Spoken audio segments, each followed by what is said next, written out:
Para naman po sa mga balita sa labas ng bansa, US President Donald Trump at Russian President Vladimir Putin nagkasundong susugpuin ang terorismo.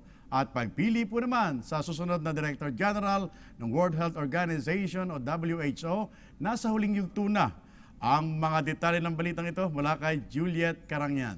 Juliet. Nagkasundo sina US President Donald Trump at Russian President Vladimir Putin para sugpuin ang terorismo, partikular ang Islamic State Group. Sa pahayag ng White House, naging positibo umano ang pag-uusap sa telepono ng dalawang lider at magandang simula para higit pang mapabuti ang relasyon ng dalawang bansa.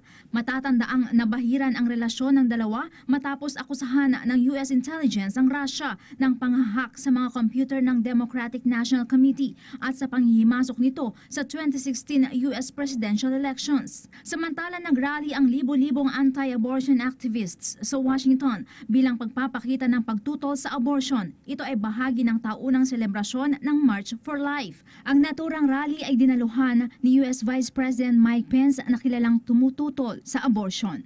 Matatandaang nilagdaan ni Trump ang isang executive order na tumututol sa pagbibigay ng pondo sa foreign organizations na nagsusulong ng abortion.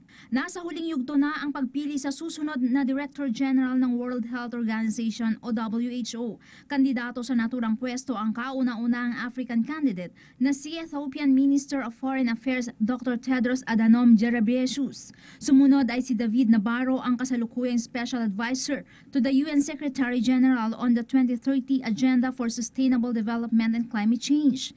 At pangatlo naman si Sania Nishtar, isang Pakistani cardiologist, manunulat at aktivista.